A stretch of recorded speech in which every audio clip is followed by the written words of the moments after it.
안녕하세요. 고준혜 씨의 TV입니다. 구독과 좋아요 부탁드립니다. 옛날 영조임금 시대에 양주가 올 어느 양반가에 안채마당을 서성대며 혼잣말을 되뇌이는 관연한 처녀가 있었다. 이를 어쩌지? 오라버니가 이미 결정을 한 것인가? 뾰족한 방법이 없을까? 처녀는 결심이 선 듯 안채 방문을 열고 할머니 앞에 앉는다. 얘야, 뭔 일이냐? 할머니, 오라버니가 김진사댁 통혼을 거절하지 않은 것을 보니 아마도 가압하면 그곳으로 혼인을 정하려고 하나 봅니다. 그리하면 남도령과의 혼약은 어찌 되는 것인지.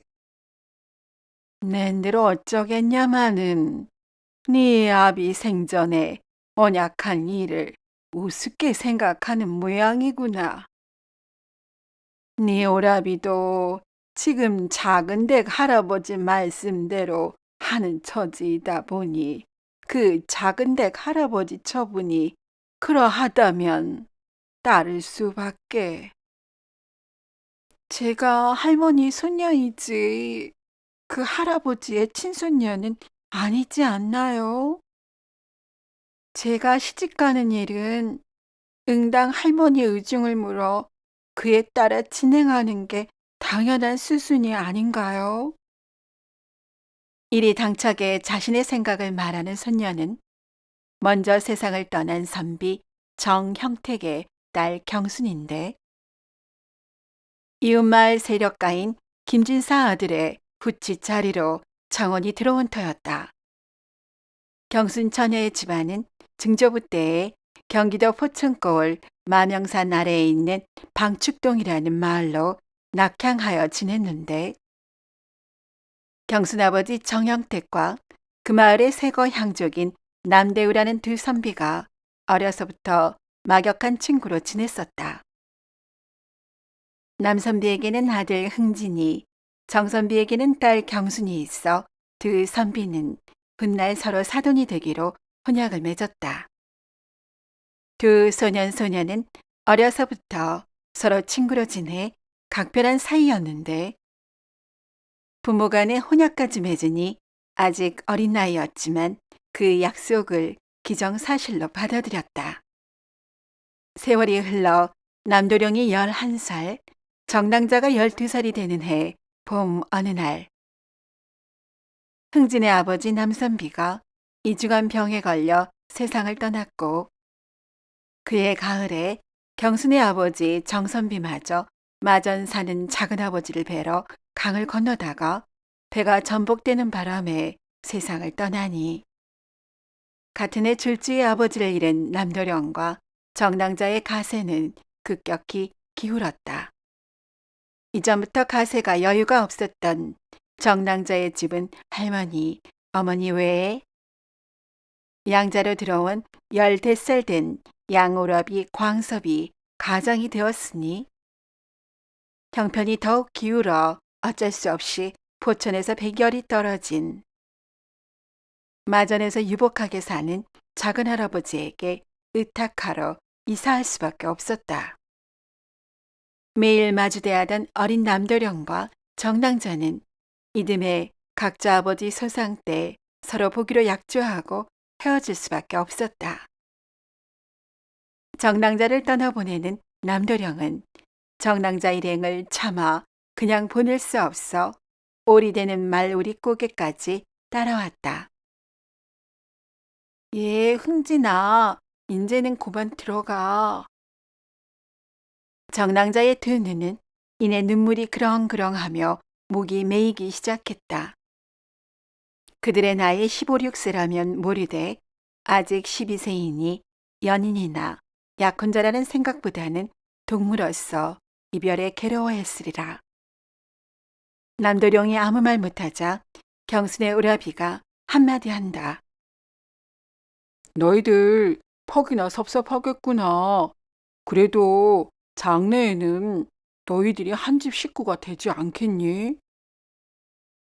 너무 섭섭히 생각지 말고 부디 공부 잘하고 잘 있어라.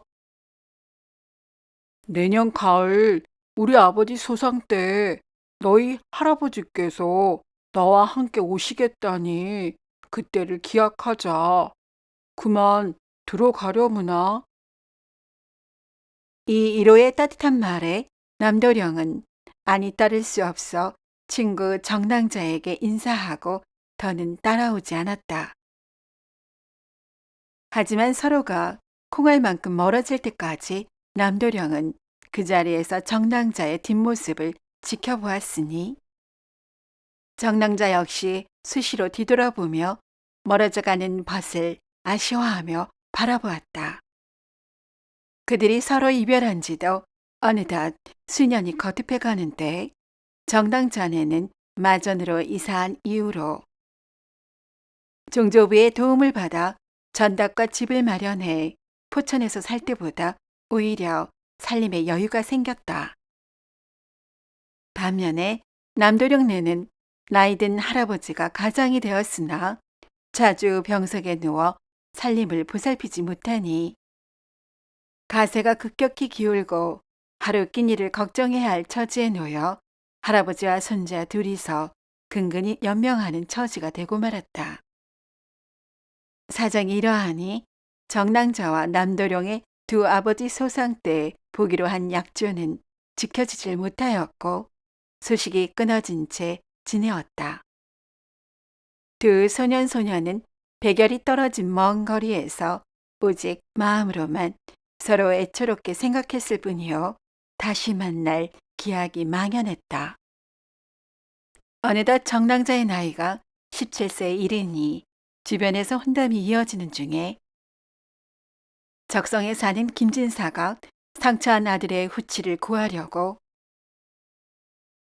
정랑자 집안의 흑연인격인 중조부 정석태에게 통혼을 하였던 것이다.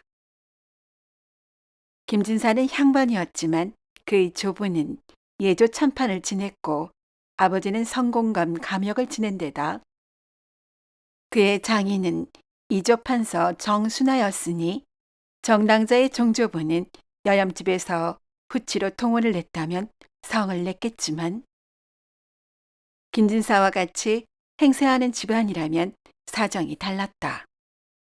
혹여 이런 집안과 사돈을 맺으면 자기 자식에게 벼슬 한 자리라도 얻을까 하는 기대감에 당장은 답을 하지 않았으나 내심 정랑자 집안의 가장인 우라비에게 허운의 뜻을 내비쳤던 것이다. 급기야 정랑자의 종조부는 형수되는 정랑자의 할머니 송부인을 찾아갔다. 서방님께서 어인 일이십니까? 혹여 예, 형수님께서도 광섭이로부터 경순이의 혼담을 들으신 게지요. 저는 허운하였으면 합니다만. 그래도 아이 아비가 세상을 떠나기 전에 양가 간에 서로 약조한 바가 있거늘. 형수님, 무슨 사주단자가 오간 것도 아니고 아이들 아비간에 오간 언약이 아닙니까? 더구나 난간의 집안이 그리 몰락했는데 하루 끼니 있기도 어려운 집에 하나뿐인 손녀를 보내고 싶으세요. 할머니 송부인은 시동생에게 그동안 신세 진 것도 있으려니와 남시댁의 형편이 예전과는 판이하여 손녀가 고생할 것이 뻔하니 더는 반박할 수 없었다. 입장이 난처해진 송부인은 답답한 마음에 손자 강섭에게 의논하였으나 혹시라도 장례 벼슬 한 자리라도 얻으려면 종조부 말씀에 따라야 한다는 식의 답변뿐이었다. 이쯤 되자 정랑자의 종조부와 오라비는 송부인과 경순의 허락도 받지 않고 겨이 김진사의 집에 허운하는 뜻을 전하였으며 혼산날까지 한 달여 뒤로 정했다. 이러한 처사를 접한 정랑자 경수는 아무리 의식주를 의탁하고 힘없는 여인네라 하나 할머니는 집안의 어른이요. 자신은 혼인의 당사자인데 이리도 의사를 무시하고 자신들의 입맛대로 혼사를 정했다는 생각에 분한 마음이 들었다. 또 혼약한 남도령 내의 처지가 공공해졌다고는 하나 약조를 어기고 다른 집으로 시집간다는 것은 관세와 재물만 알고 의리와 선의는 모르는 금수 같은 짓이라는 생각이 들었다. 이러한 번민 속에 정랑자는 여러 날을 보내던 중에 혼산날이 임박하게 되자 굳은 결심을 하였다. 오라비의 필적을 흉내내어 남도령의 주부에게 편지를 보내기로 한 것이다. 편지에는 경순이 관연하여 가까운 시일 내에 성례를 시켰으면 하는데 집안이 공궁하여 다른 곳으로 이사를 해야 하는 터라. 이사하기 전 성례를 해야 하니 신랑을 이곳 마전에 사는 인척 정아묵의 집으로 보내 다음 날 성례하고 바로 신행을 떠나보내고자 한다는 내용의 초안을 써서 허리춤에 숨기고 다음 날 할머니 송씨 부인을 배웠다. 할머니, 제가 부득이 시집을 가게 됐는데 남도령의 집안에 파혼함을 알려야 하지 않겠는지요? 그래야 하지 않으면 남씨 가문의 사람으로 김씨 문중에 들어가는 것인즉 오라비가 남생원께 편지를 보내도록 일러주셔요. 할머니 역시 손녀의 말이 맞다는 생각에 손자 광섭을 불러 파혼하는 편지를 써서 남씨 집안에 보내도록 일렀다. 오라비 광섭은 여동생이 혼인 의사가 있는 것으로 생각하고 기뻐하며 할머니 앞에서 편지를 써서 보시도록 두고 갔다. 경수는 할머니 방에 두고 간 오라비의 편지를 몰래 가져와 필적을 흉내내어 사전에 준비한 내용대로 옮겨 적은 후 다시 할머니 방에 가져다 놓았다. 이튿날 아침이 되자 오라비가 할머니 방에서 편지를 받아다가 하인에게 일렀다. 이 편지는 파혼하는 사연이니 편지만 전하고는 지체 없이 포천 남시대 집을 뒤도 돌아보지 말고 나와야 하느니라. 도중에 날이 저물면 숙소도 30여리 넘게 지나서 정해야 하느니라. 하인은 주인의 명을 받들고 불이 나게 길을 떠났다. 한편 포천의 남씨 집안의 가장인 할아버지 남생원은 아들이 세상을 먼저 떠나자 삶의 희망을 잃었던 차에 한 가지 남은 소원은 관연한 손자 흥진이를 혼인시키는 것이었다. 하지만 정혼한 정씨 집안에서는 마전으로 이사한 후 수년 동안 아무런 소식이 없자 그 소원마저 이룰 수 없다는 생각에 낙담하였다. 각박한 세상에 10세 때 맺은 혼약이 지켜질 리가 없지. 그 언약을 맺은 사람들이 이미 세상을 떴으니 더 말해 무엇하겠나. 마전에서 유족하게 지내다 보면 빈공막심한 우리 집에 어찌 귀한 여식을 시집 보내려 하겠나.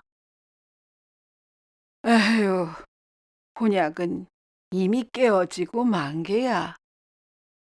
이리 한탄하며 보내던 차에 낯선 하인이 마전에서 왔다며 서간 한 장을 디밀고는 뒤도 돌아보지 않고 돌아가는 것이다. 아무 기대 없이 편지를 펼쳐본 남생원은 너무나 반갑고 고마웠다. 7, 8년 전에 맺은 고인들의 언약을 그대로 지켜서 성혼하자고 기별하는 이 일은 의당 양반가라면 당연하다는 생각에 아무 의심 없이 손자에게 편지를 보여주고 준비하도록 일렀다. 편지를 접한 남도령 흥진은 뛸 듯이 기뻤다. 꿈에 그리던 정혼자와 혼례를 올릴 생각으로 마음이 바빠졌으며 빈궁한 살림에 없는 것이 많았으니 혼례를 올리려면 입성을 갖추어야 할 텐데 간복이야 빌릴더라도 바지 저고리 단벌이라 손수선지라고 빨 수밖에 없었다. 어쩔 수 없이 할아버지의 도포로 몸을 가리고 마당에서 빨래를 하니 이를 내다본 할아버지는 안타까운 마음이 들어 혀를 찼다. 자신의 단벌 바지 저고리를 손자에게 입힌 후 푼푼히 모아둔 몇십 냥을 손주에게 주고 이불로 몸을 가리고 말했다. 살림이 비난하다 하나 신행옷 한 벌 손질에 빠는 것을 어찌 신랑이 될 네 손으로 해서야 되겠느냐. 이 할아비 옷을 입고 나가 이웃집 아낙네에게 품삯을 주고 부탁하려무나. 정도령은 품삯을 주고 나머지 돈으로는 말과 교군을 준비해서 혼례 전날 기약한 날에 맞추어 할아버지와 함께 마전 송고터를 향해 출발했다. 한편 마전 땅 정씨 일가 중에는 살이 분명하여 정똑똑이라는 별명이 붙은 집안 어른이 있었는데 경순의 혼사를 알게 되니 비루하게도 세력을 기대하여 집안 간의 혼약을 파기하고 귀한 종선녀를 김씨집 후치로 보내는 것을 못마땅하게 생각하여 경순의 종조부 정석대를 말리던 차였다. 이를 알고 정랑자가 그 어른을 미리 찾아가 자신의 하려는 일의 전모를 얘기하니 그 어른은 종손녀의 뜻을 가상히 여겨 흔쾌히 돕겠노라고 승낙한 상황이었다. 드디어 혼사가 치루어지는 전날이 되자 김진사댁 신랑 일행은 동네가 떠들썩할 정도의 행렬을 꾸려 이웃 동네에 숙소를 정했고 남생원댁 신랑 일행은 조용히 정똑똑 어른 댁으로 들어갔다. 그날 저녁이 되자 정랑자는 다음날 혼사 준비로 온 집안이 분주한 가운데 몸이 피곤하다며 자신의 방으로 들어가 누웠다. 내일 혼산날에 당하여 두 신랑이 들이닥칠 것이 뻔한데 그래야 하면 곤란한 상황이 벌어질 것이 눈에 선한지라 자신이 남도령과 먼저 떠나는 것이 피차 모두에게 좋겠다는 생각이 들었기 때문이다. 밤이 되자 정랑자는 할머니와 오라비에게 서차를 남긴 후 새 옷 한 벌을 보퉁이에 싸고 허리춤에 비녀 한 개와 얼레빗 한 개만을 챙겨 넣고 인적을 피해 어둠을 뚫고 정똑똑 일가 할아버지 집을 찾아갔다. 갑자기 들어온 종손녀를 보고 일가 할아버지는 놀랐다. 얘야, 어찌 이리 온 것이냐? 내일 혼산날에 두 신랑이 마주치면 큰 싸움이 벌어질 것이온데 오늘 밤 신행을 차려 먼저 떠나는 것이 친가에도 덜 창피하겠고 두 집 신랑들에게도 덜 미안할 것 같아서 이리 왔습니다. 할아버지께서 후행을 하시고 이 밤으로 신행을 떠나가도록 해주셔요. 정똑똑 할아버지가 남도령의 조부 남생원에게 이 말을 전하여 급히 신행을 꾸려 백리길을 가니 다음날 오후가 되어서 다 쓰러져 가는 쪽 남씨댁에 당도했다. 그날 저녁이 되자 작수 성례하여 정랑자와 남도령은 백년 가약을 맺었다. 성례가 끝났을 때 그제서야 신부가 마전집 자신의 방에 남기고 온 편지를 보고 오라비가 급히 쫓아왔으나 경수는 이미 남씨댁에 의젓한 신부가 되었으니 어찌할 도리가 없어 대문에 들어서지도 않고 돌아가 버렸다. 이튿날이 되자 정씨 부인은 흐트러진 살림살이를 말끔히 정리하고 마을의 상리를 도맡아 남편이 글 공부를 다시 시작하도록 글방에 보내고 챙겼다. 이를 알게 된 할머니 송부인은 손녀가 가상하여 손자를 설득한 후 약간의 곡식을 보내었으나 새색시 정씨 부인은 받지 않고 되돌려 보냈다. 여자는 시집에 오면 외인이 된 터에 가난하다 하여 친정의 도움에 의지하여 살고 싶지 않다는 생각이었다. 이리 정씨 부인의 노력에 힘입어 수년 후에는 남편이 소가에 급제하여 진사가 되었고 10년이 다 되어서는 대과에까지 급제하게 되었다. 남편은 순조롭게 벼슬살이를 하여 2조 천판에까지 이르렀으며 아들 삼형제 역시 정경의 반열에 올랐다. 정씨 부인은 이렇듯 시댁을 번창시켰으며 가난한 집안 사람들에게 도움을 주었고 특히 집안 자녀들의 혼인에 어려움이 있으면 힘을 다해 도와주어 칭송이 자자했다고 전해진다. 오늘도 이야기를 시청해 주신 여러분께 감사드립니다. 재미있는 이야기로 곧 찾아뵙겠습니다.